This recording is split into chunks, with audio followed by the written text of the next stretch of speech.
Hello YouTube! It is Vanguard News Day! Let's talk some Vanguard. For anyone who's newly subscribed from the Riftbound videos I started putting out, I cover like 3 different card games. I just like talking about card games. So you're going to see some content from some other card games I play in your subscription feed. Maybe you'll check them out. Maybe you'll get into Cardfight Vanguard. My best friend, Cardfight Vanguard.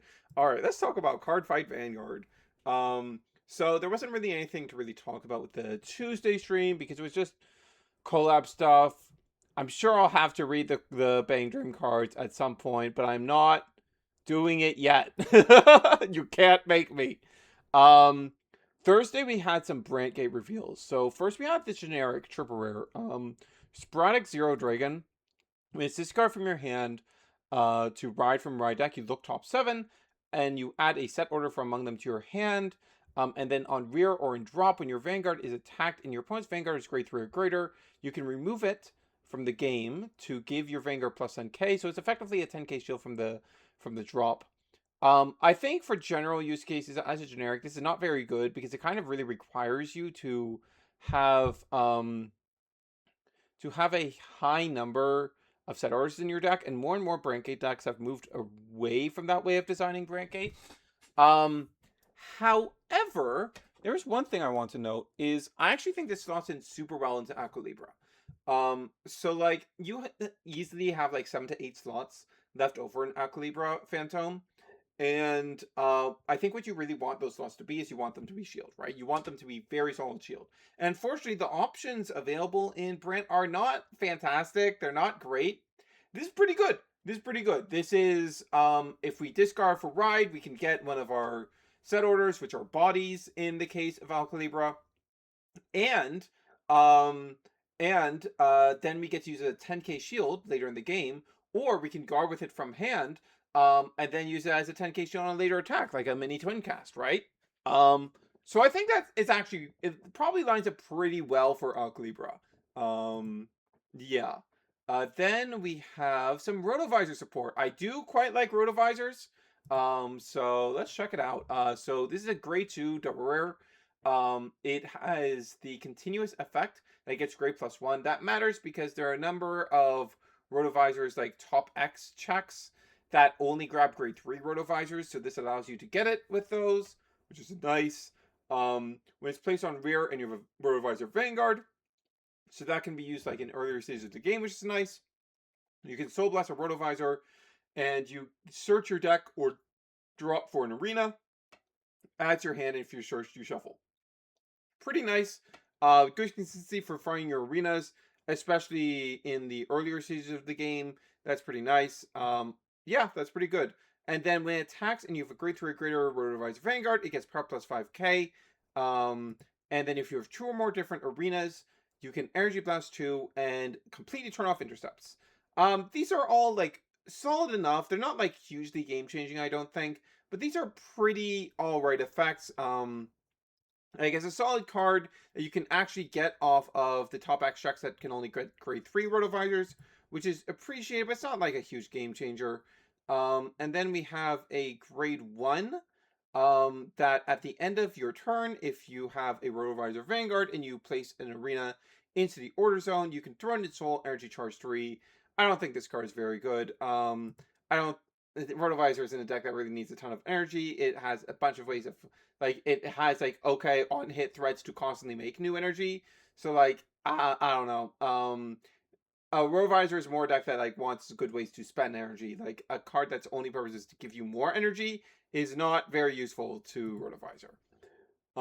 Okay, let's talk cards of the day because there are some cool stuff in here. So, what looks to be a new cycle among the commons in this set is this grade 2. When it attacks at grade 3 or greater, if you played an order this turn, Soul Blast 1 during this battle, it gets power plus 10k. Not bad, but not good enough for the hoops you're jumping through, right? Compared to the generic options most archetypes will have. Um, this is the Energy Blast 5 cycle from last set.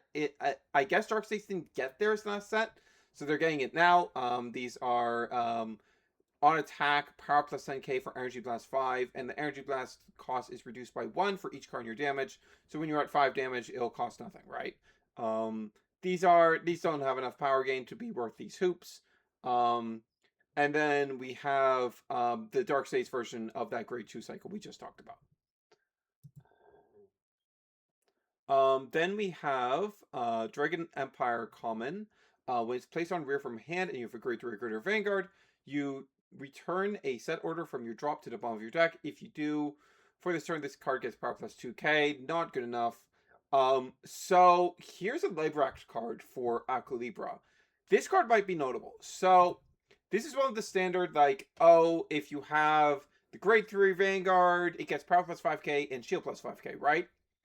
Um, but this is actually notably better than a lot of the other ones because remember, because it has the archetype name, you can intercept with this from the back row. So you can double dip on using this as like a 13k, maybe 18k booster if you overcharge it.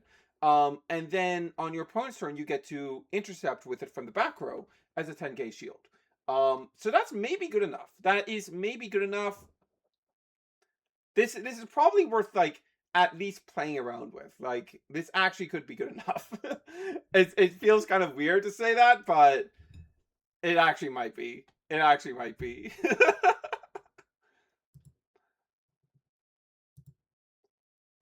And then these are collab cards. Was there? Yeah, there's a real card of the day. Okay, there's a card of the day for DC14. Okay, so grade 1 on boost. If your opponent is grade 2 or greater, and you do not have a face-up card in your damage zone during this turn, this unit gets power plus 5k.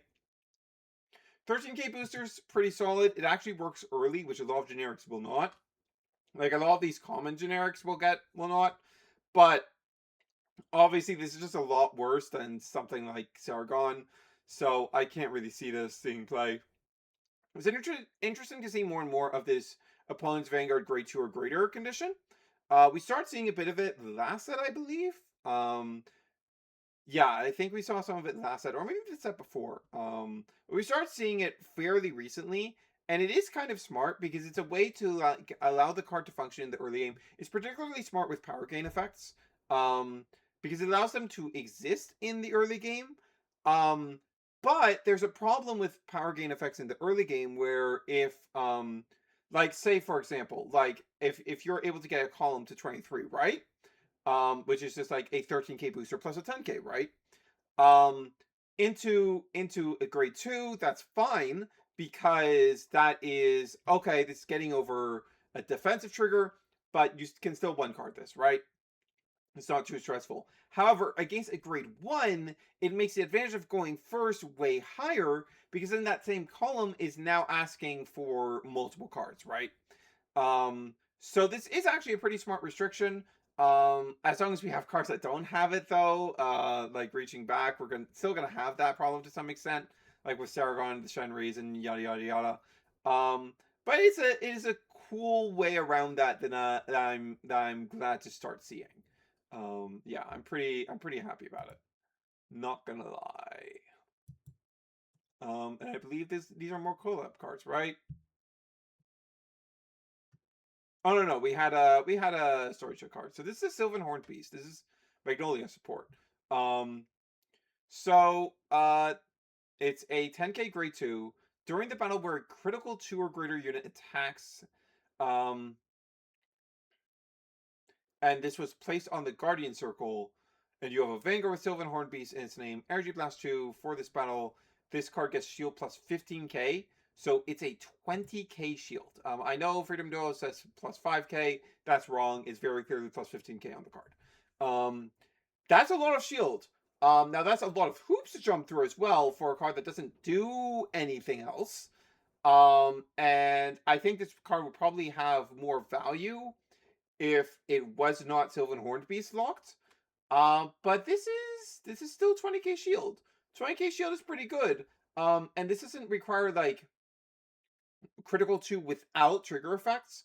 So your opponent just hitting a crit and passing it to a rear will turn this on 9, right? So it's not too hard to get on 9. But I think the big issue is that it's locked to Magnolia, right? That limits how useful it could potentially be. What decks could potentially end up selling this in. Gives it this opportunity to be a good tech, right?